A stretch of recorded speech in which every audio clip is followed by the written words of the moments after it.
conditions are leading to some gruesome discoveries. I'm talking about what's happening in Lake Mead. The plunging water level revealed a barrel there which contained human remains. It was found Sunday afternoon, and Nevada investigators say items inside date back to the 1980s, meaning the remains may have been there for more than 40 years.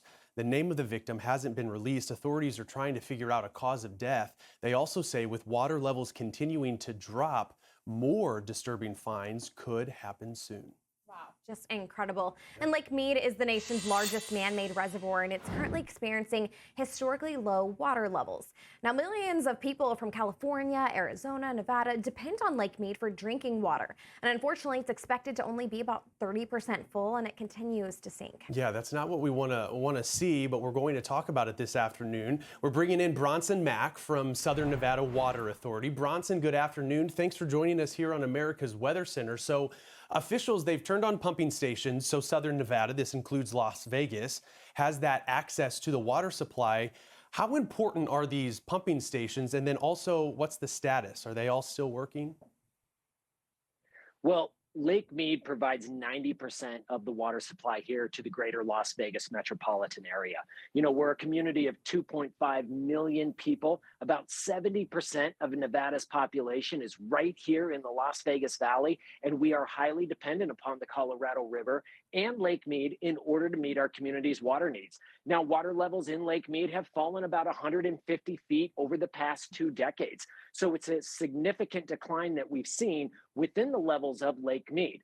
Just recently this month, our upper intake that draws water in from Lake Mead appeared above the water line. Ultimately, that means that intake and pumping facility had to be shut down. But fortunately, because of the foresight of this community, we had the low lake level pumping station constructed and ready to go in 2020. We've been keeping that facility in good working order. And on April 1st, we turned that facility on for a seamless transition to be able to convert from the intake pumping station number 1 to the new low lake level pumping station, which is so critical for us to be able to reach those deeper depths within Lake Mead. Wow. Now, Bronson, what measures can be taken to preserve the already dwindling water supply? And will this become a health crisis eventually? Well, you certainly have to keep in mind that there are 7 states, as well as the country of Mexico, that all depend upon the Colorado River. That's about 40 million Americans that rely on the river and more than 5 million acres of irrigated agriculture land. So the Colorado River is critical to the entire Western United States, especially here within the Southwest. Now, here locally in Las Vegas, water conservation remains paramount. It is the fulcrum on which we balance our water supplies with our water demands. We have very innovative water conservation programs. For instance, we have seasonal watering restrictions, only allowing you to irrigate your outdoor landscaping on specific days of the week, depending on the season. We pay $3 per square foot to replace water-thirsty grass with drip irrigated plants. And those kinds of conservation efforts have really coalesced to reduce our consumption of Colorado River water here locally by 26% since 2002. Yet that's at the same time that our community grew by more than 750,000 people. So today, Southern Nevada supplies more people with less water than we did 2 decades ago, but conservation continues to be key for the entire Colorado River users. And with this new pump, which you said was turned on April the 1st, how long would that pump be able to supply water to Southern Nevada, including Las Vegas?